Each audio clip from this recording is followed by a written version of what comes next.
just have to give it. Okay, I mean, well, I mean, thankfully, yes, I can understand where people can feel quite intimidated, particularly if someone's on their doorstep. I think it's important. I would only sort of echo to people is just say be polite, and say no, thank you, and just keep walking on. And the same thing at your door. You know, if someone comes to your door, you don't know them, don't recognise them, don't open the door. Thankfully, with many houses, you can probably go to your front window, pull back your curtain and say no thank you. I've got a nice card that I've printed off from the internet that's like a trading standards card to say I won't buy anything from the doorstep. Oh, that's a good idea. I don't support any sort of things, like any charities or anything from the doorstep. It's nice yellow with bright sort of type on it. So I very rarely now get people knocking on my door. But I don't feel comfortable. Yeah, and my wife certainly doesn't feel comfortable with someone coming knocking on the door. So it would just be but if see who's there. If you don't know them, then don't. And then in walking along the street, it's no different than walking along, let's say, Gallantry Gate, right? And you're getting lots of people from different charities that may well be, if we use the word assertively, coming up to you and saying, are you interested, or do you know about this? Because it's that the tactics is a bit like a salesperson. Yes, it is. They'll say they'll give you a nice little sentence first to trap you, because if you don't say something, you might feel, I'm going to be rude here, and no one wants to be rude. No, but so you don't feel it's not the intimidation, but you feel like obliged to enter in the conversation. But the reality is, really, my best advice is no thank you. No thank you. You know, hands up, no thank you. It's a bit of a defensive, no thank you, not interested, no thank you. And then just keep walking on. That would be my same sort of advice when that person's going down the Royal. But they've obviously reported it to the LOI. They have security staff that are on site. Yes, if they're on site, then I would imagine security would be challenging these individuals and finding out what they're about. If there are any other issues, then ring 101 to us at the police, and then just explain what's actually happening. It may well be we'll have local officers that could patrol or see what they're actually up to and see what they're about. Wonderful, thank you.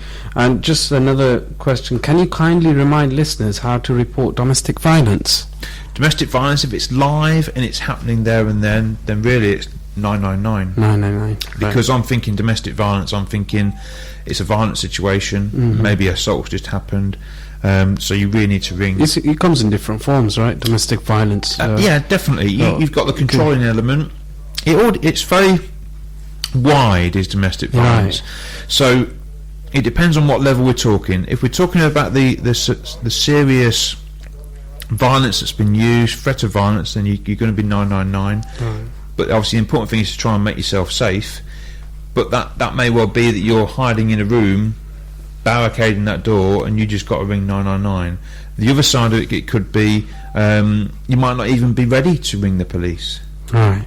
And if that's the case, then you need to be talking about we would refer people to the Unite Against Violence Abuse, UAVA. So if they were to look on the search engine UAVA, UAVA online, there's a local support network to signpost victims of domestic violence to try and give them lots of support and advice and guidance on how to come out of that relationship.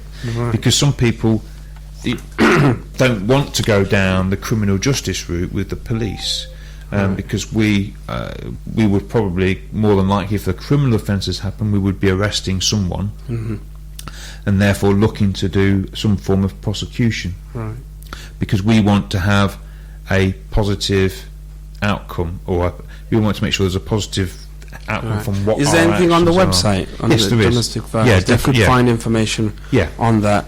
So definitely to begin with, look at that site called UAVA. There's also another one, National Centre of Domestic Violence. That's a good site to look at because they can get civil injunctions as well. So if you are in that transition period where you've got the confidence, or you've taken that leap to say, no, me and this individual are not going to stay together anymore, then if you're in that separation stage, they may well need also to have some form of injunction. But you can do that through this actual separate organisation, which is the NCDV, and they can then apply for an injunction on your behalf, and it's free, Okay. and you've not had to get the police involved. Right. So there are lots of things that you could do prior to getting the police. Okay. However, you may well find it is the police is your first point of contact. Right. Because yeah. we obviously go to many domestic violence incidents, whether it be verbal domestic argument to what could be a murder, and so they're you know, from one to the other is quite far. But we get involved in very many of them, and then we would do quite lengthy either referrals, which could include social services if children are involved.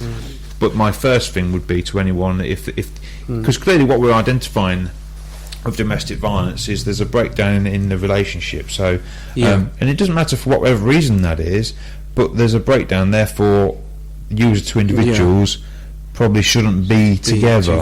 And that's right. probably one of the hardest decisions to make, is to realise we need to, It's just to end pick that up relationship. the courage and It is, and it's very, and you have to be do very that. courageous to Yeah. do that. It's very challenging, very It is, difficult. it is, right. And from all of the people that myself and Eunice have been working with over the years, it's not an easy task to do. So, Brother Yunus, as a community support officer, have you ever faced any individuals come to you with who are facing domestic violence? Have they ever opened up to you about that?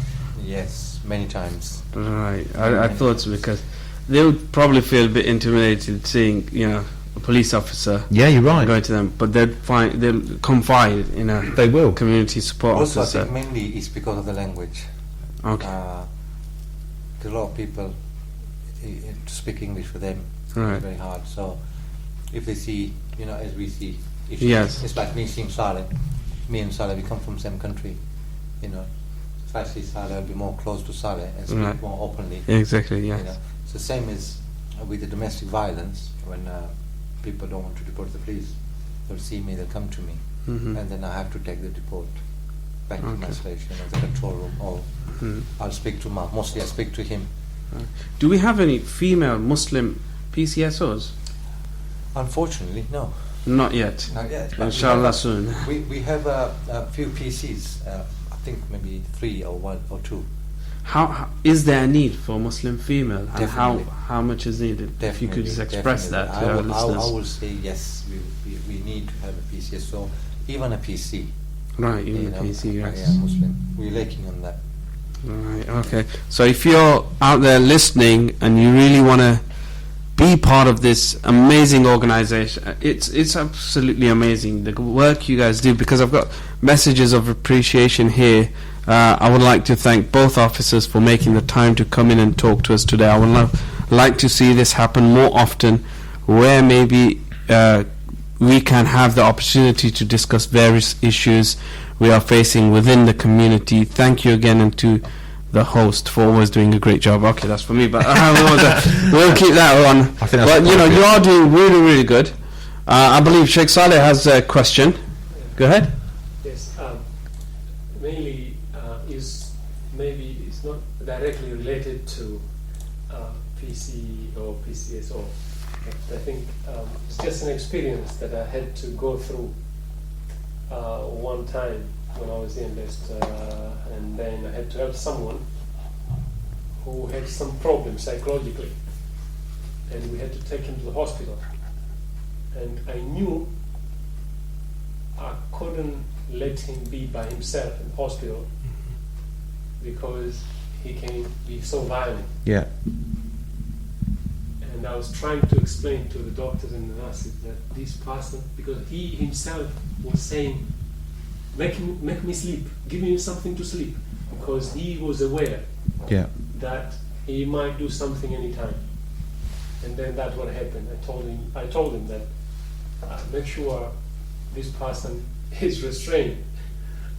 And they, no, it's okay.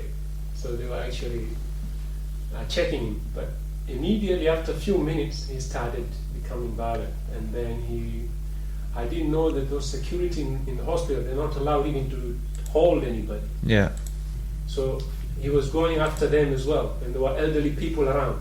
And this man was very strong. So luckily I had to go and grab him I put my hand from behind and hold his neck and put him down. So it's just a way I learned how to control somebody. Sure. So Yeah. So- That sounds like a very challenging situation that you found yourself in. Yeah, because I knew, because I experienced when he was in the car. Yeah. It took us 4 people. 4 people. All of us were very strong, we young men. Yeah. Okay, so 4 people it took us to coming down. So now in the hospital, it was just me. Yeah. And then all the elderly people, A&E and everybody else, and I thought, no, I can't go anywhere here. And those nurses. So in that situation, if a security officer, in the hospital is not even allowed, is not even permitted to hold this person, and that's why he was actually even going back, running away from me, and then he was going after the elderly people. You see? Yeah. So, and I'm not sure the policy of the security guards. I mean, obviously, it would be different for us as a police officer if we had that situation. We would be getting probably hands on, but it just depends on the actual situation of the individual. We would try and use communication first, but it sounds like communication wouldn't have really given us much. But I mean, I've had that myself when I've been dealing with people, and for whatever reason, whether it's drugs, alcohol, mental illness, sometimes the communication element won't work. But we would always try and exhaust that as the first round or opportunity. But yeah, I can see how the difficulties would lie for not only yourself, but for the security guard if they're trying to comply with their policies and procedures. Wonderful. Just one more thing. Yeah, sure. Well, actually, 2 more things before we go. Okay. We've got a message coming around on WhatsApp today. It's about having your mobile phone out whilst driving. Oh, yes, that's... £200. Yeah. 6 points. Yeah. That is hefty. It is I big. thought that would have stopped because if you see those ads on TV Yeah. and those reminders how horrific those car crashes are because of messaging while driving, that would have been enough. And it's gone to this stage where I admit I don't talk on the phone while I drive. I don't message, but if someone does call, because of my phone is right in front of me, I would pick it up and look at it. Yeah. Right? The question is, what about if someone's eating or drinking while driving? Would that kind of the same? It's similar, yeah, very much so. There are different penalties for different sort of behaviours when driving. Obviously, this particular one is talking about using a mobile phone, but there are other offences of being either careless and inconsiderate of a motor vehicle, and then there is certain ones in relation to not having full and proper control of a car, and that would probably come down to either drinking something. But then we've got to build other evidence up with that. Obviously, this new thing that's going to be brought in from March is 6 points and £200 fine, and I think next week there's a campaign running as well in relation to try and increase the awareness of using mobile phones, smartphones, and the impact that's going to have in relation to obviously someone can die. We have had it before. It still happens. People use mobile phones. Yeah, you're not even got full control of your car. True. I always see it, and I feel so angry. I just want to shout out, when I see them, because I do 5 miles myself, walking around the town and city. So I do see young people and elderly people, men, women. It doesn't matter. They got their heads down. They're not looking straight, and it's just so irritating. So please, brothers, sisters, if you are doing that, I just echo what you're saying, Ibrahim.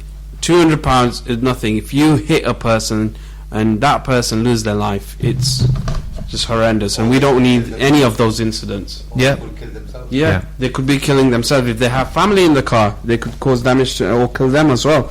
So please do.